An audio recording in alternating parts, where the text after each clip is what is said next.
Hello student, अपन बात करते हैं reason for extincting of the world life कि वन्य जीव होते हैं उनका विलुप्ति के क्या कारण होते हैं। तो एक्सटिंक्शंस इनका जो कुछ कारणों को अपन ने पहले पढ़ा और अपन अब देखते हैं कि इनमें जो इंट्रोडक्शन ऑफ एक्जोटिक स्पीसीज की जो बाहरी प्रजातियां होती हैं उनका प्रवेश करने से भी कुछ स्पीसीज खत्म हो जाती हैं। किसी एक नेचुरल हैबिटेट में जो एक्जोटिक स्पीसीज का प्रवेश होना या प्रविष्ट करा दिया जाए तो जो मूल स्पीसीज में उनका फूड एंड हैबिटेट हेतु उनमें कंपटीशन बढ़ जाता है। इस कारण विभिन्न प्लांट्स हैं, एवीज हैं तथा जो मैमल्स हैं उनके आवास और उनके वास स्थान नष्ट हो जाते हैं। कि जैसे कोई बाहर की प्रजाति आएगी और वो वहाँ पर अपना आधिपत्य जमा लेगी तो मूल प्रजाति और जो बाहर वाली जो प्रजाति है उनमें आपस में एक कंपटीशन हो जाता है उनका भोजन और आवास के लिए।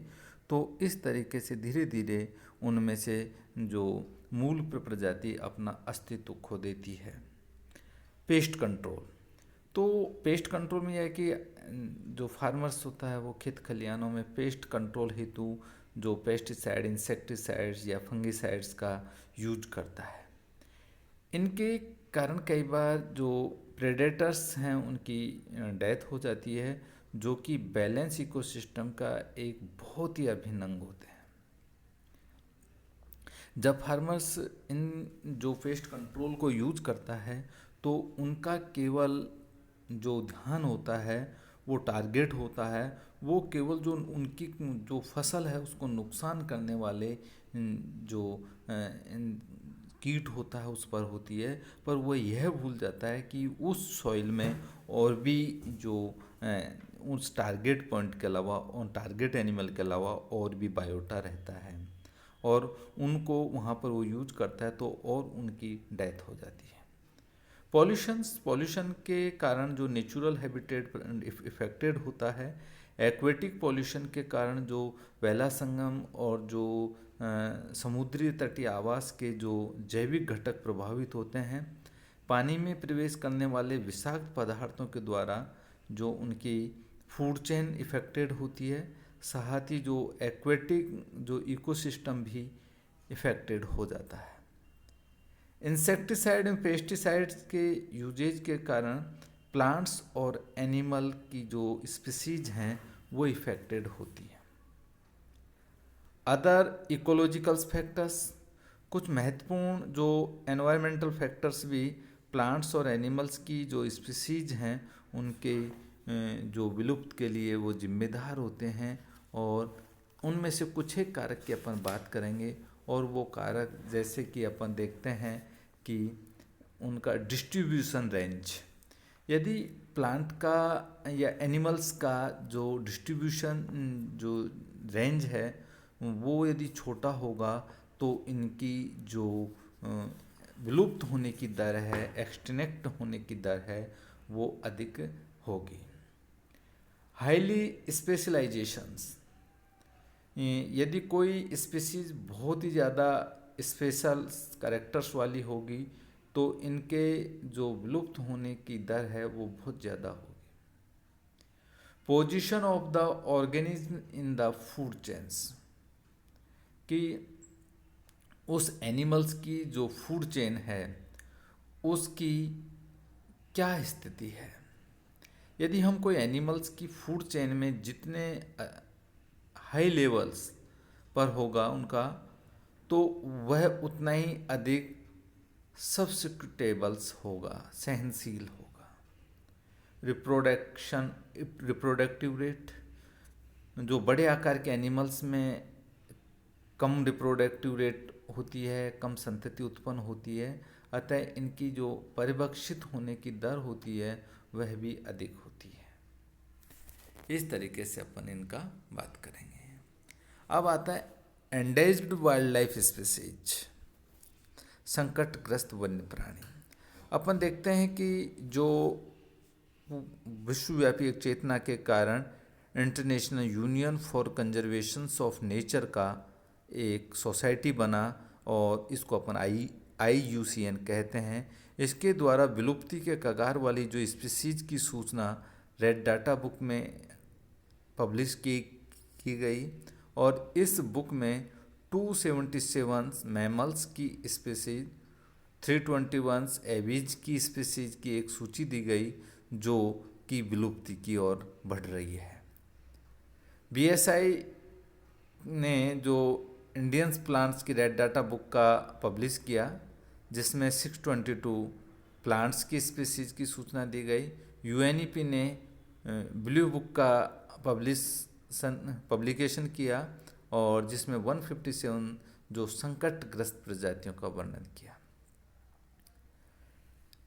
Indian wild life protection act 1972 ने 17 मैमल्स, 22 रेप्टाइल्स एवं एम्फीबियंस तथा 41 एवीज स्पीसीज के दुर्लभ और संकटग्रस्त श्रेणी में रखा। वर्तमान में हमारी जो वाइल्ड लाइफ है, जो संपदा है, वो दिन प्रतिदिन क्षीण होती जा रही है। वाइल्ड लाइफ प्रोटेक्शन एक्ट 1979 में एक नया संशोधित जो सूची प्रकाशित की जिसमें विभिन्न प्रकार के एवीज व अदर एनिमल्स शामिल थे और इस तरीके से अपन ने इन चीज़ों को देखा कि किस तरह से इन रेड डाटा बुक्स में अपन इनकी जो डाटाज हैं उनको कलेक्ट करते हैं। मेंटेनिंग इकोसिस्टम स्टेबिलिटी, तो इकोसिस्टम का जो प्रत्येक बायोलॉजिकल फैक्टर्स होता है फूड चेन में अपनी एक स्थिति के कारण बहुत अत्यधिक महत्वपूर्ण होता है।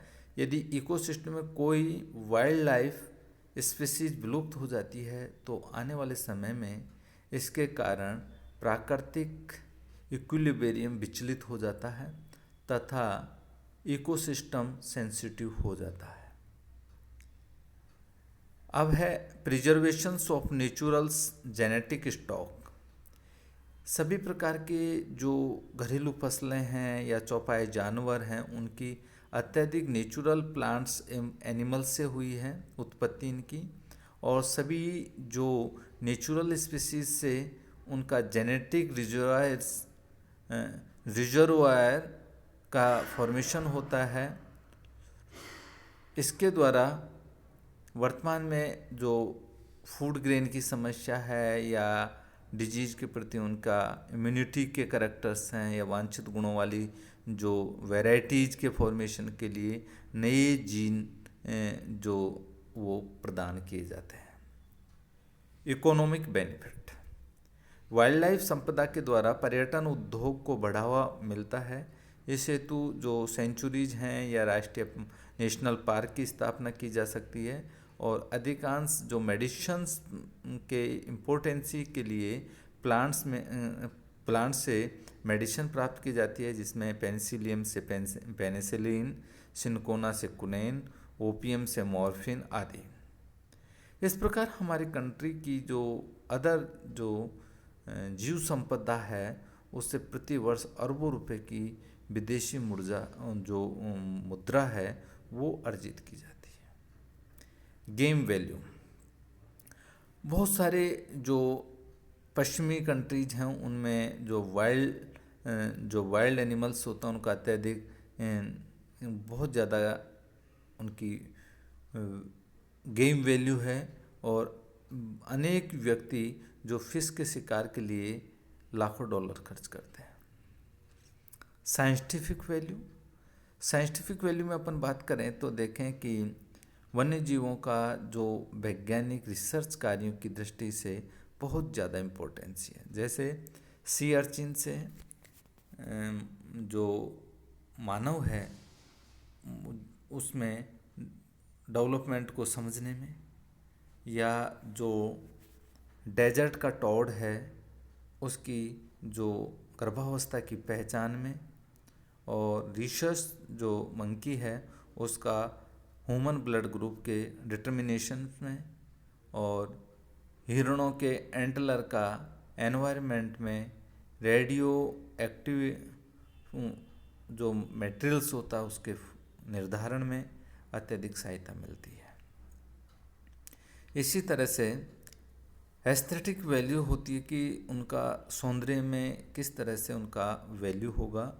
तो इस दृष्टि से अपन देखते हैं कि जंगली बेर का मीठा स्वाद, जंगली पुष्पों की महक, पक्षियों की मधुर आवाज़, सघन एवं हरे वन, जहाँ तक एक इकोसिस्टम की जो शोभा बढ़ाते हैं, वहीं दूसरी ओर इस सुंदर जो वन्य संपदा को बचाए रखना भी अत्यंत आवश्यक है। इस तरह से इनका जो महत्व है, इम्पोर्टेंसी है।